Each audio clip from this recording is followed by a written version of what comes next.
Well, hello boys and girls. Well, we're at chapter 37 and it's called The Return. Let's see what happens. Saying goodbye is all very well if it's the sort of goodbye that really means, see you soon then.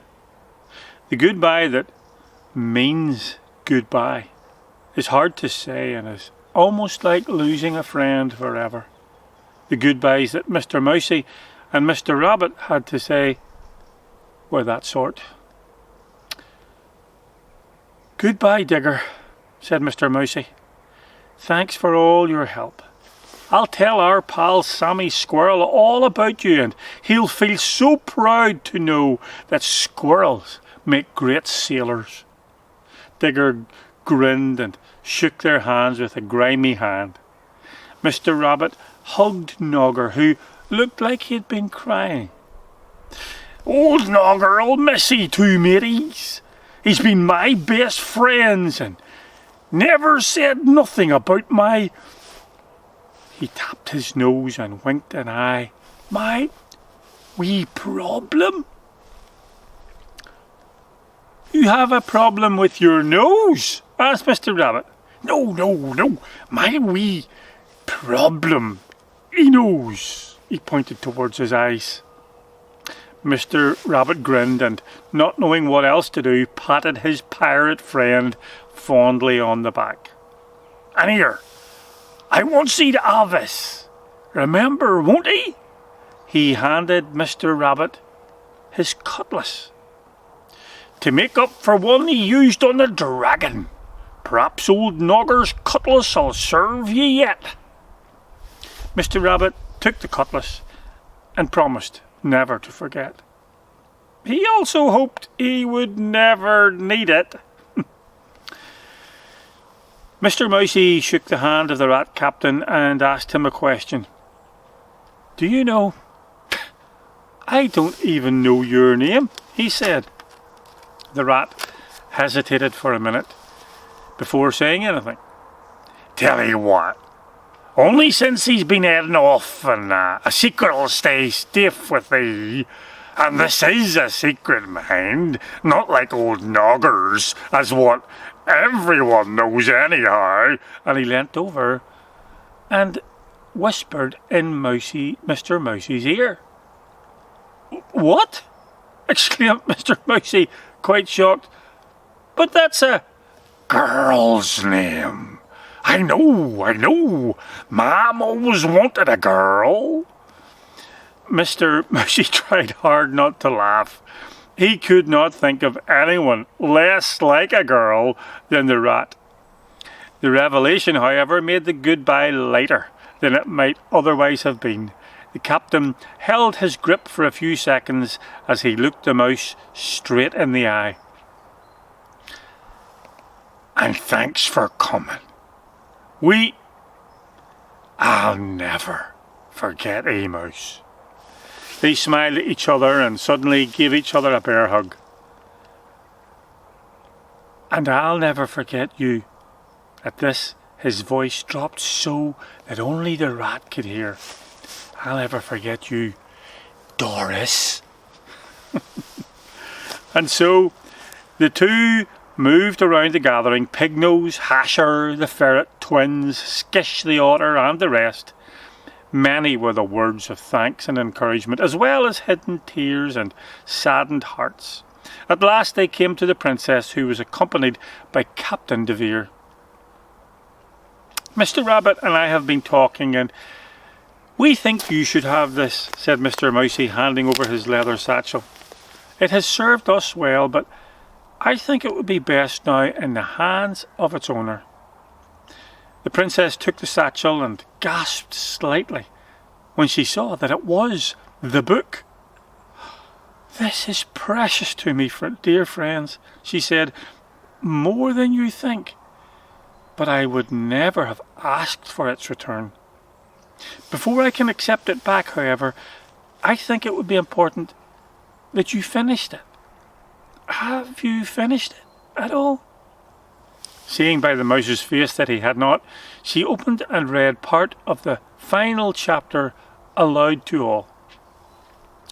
The mission complete, the mouse and the rabbit began their northward flight after bidding farewell to friends as dear as friends can be. Of the two was the saying never more true. Strong and mighty may be a fortress, but it is made of single stones, without which the castle cannot stand. Diamonds appear but rough and dirty fragments of glassy rock when mined fresh from deep below the earth, but the craftsman sees and knows that within the rock lies a thing of great value and beauty. So heroes are not often men of great renown or public knowledge. The greatest deeds are done by those who pass unseen by most, but the few who see, who recognize them by their deeds, bear hearts that are forever marked by their footprints left behind. These heroes, he said, we all know, for our hearts will never be the same, she continued, looking up from the book. Can I give you this? Said Andre, leaning forward and handing over a roll of parchment. It is a map I made while searching through these lands. It goes well north of here and will help you for many miles beyond which I cannot help. He knelt then and held out his sword. To two of whom I shall ever be in debt.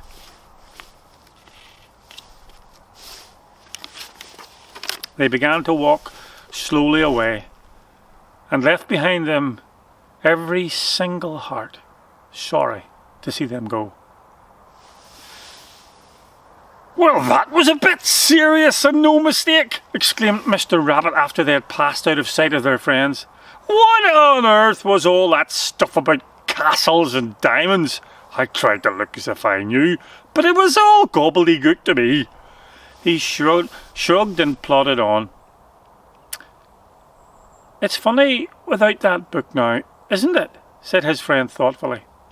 If you ask me, it was pretty funny with it, said the rabbit. I mean, every time you opened the thing up, it was telling us what we did or were about to do. Spooky. I'm glad enough to be rid of it. It'll be good to get back to reading a book that doesn't read you first. They walked for a bit more before Mr. Rabbit spoke again. So, how far do you think it is to home? Mr. Mousey thought back to the maps he had more or less memorised from the book. He also had Andre's map, plus the rather water-stained one given him by the rat captain. Stopping while he studied the two maps and the one in his head, he eventually looked up and replied, 2 or 3 maybe. It's sort of hard to work out. The scale changes here and there to fit it all in. 2 or 3 miles, said the rabbit, pinching his chin. Well, that shouldn't take very long at all. Oh, no, 200 or 300 miles, corrected his friend. Mr. Rabbit looked like he could have fallen down on the spot. What?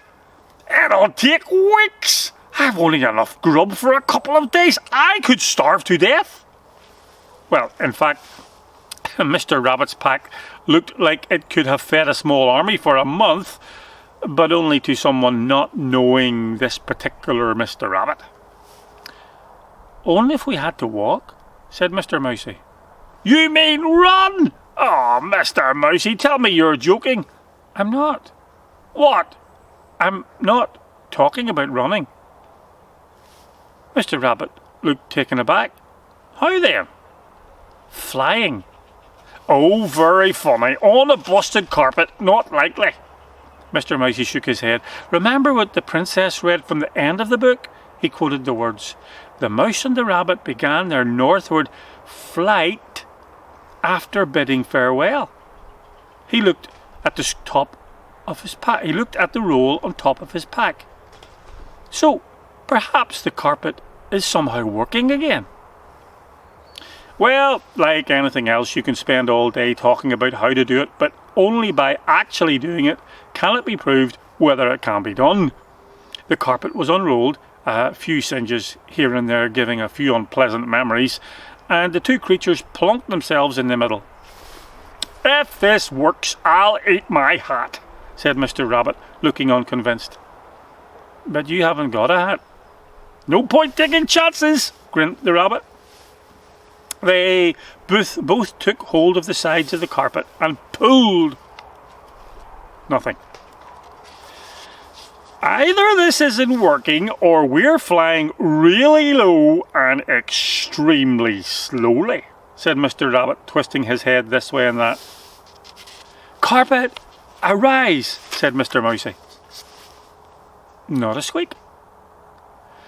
"Anybody seeing us is going to think we're a couple of nutters," commented Mr. Rabbit. "Oh well," sighed Mr. Mousey, finding it hard not to sound extremely disappointed. They were just about to get off the carpet when a tremendous squawking filled the air. Suddenly they felt something descend upon them, and instinctively they both crouched down and closed their eyes for a second. In that second, they felt the carpet move beneath them, and Mr. Mousey opened his eyes. The next thing Mr. Rabbit heard was his friend give a great laugh. "Whalers!" he cried.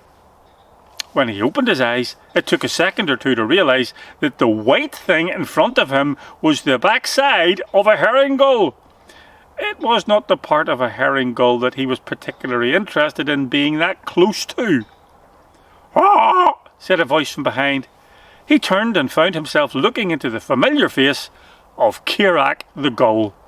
He was gripping the tassels on one of the rear corners of the rug with his feet, and his mighty wings were powering through the air in long, slow beats.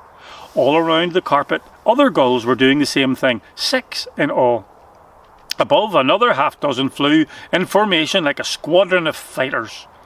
Mr. Mousey's face beamed from ear to ear. "Ah, you look like you could do with a lift," cackled the great bird. "What's wrong?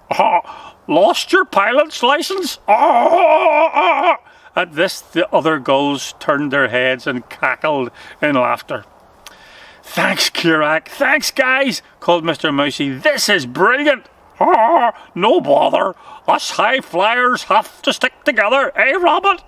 He winked at Mr. Rabbit, and even he found it hard not to laugh with all the cackles and hurrahs from the noisy gulls. Taking turns as they tired, the gulls carrying changed places with the gulls above, and on they flew, northward all the time as the sun climbed overhead, then began its slow descent to the west. Only when the eastern sky was almost completely dark and the west a deep red did the gulls begin to lose height and come in for a landing approach. They had been flying steadily for over 10 hours. "This is about as far as we can go," said Kirak, who, like all the rest, looked tired and in need of rest. "If you need help again, just call to the east." He was about to go when he hesitated and turned to face the two small creatures. "And by the way, well done." Before the mouse or the rabbit had a chance to express thanks or offer some kind of payment, the whalers arose as a single flock, circled once, and disappeared into the darkened night. They had no idea where they were, and it was too dark to see it much except a tree faintly outlined against the western sky.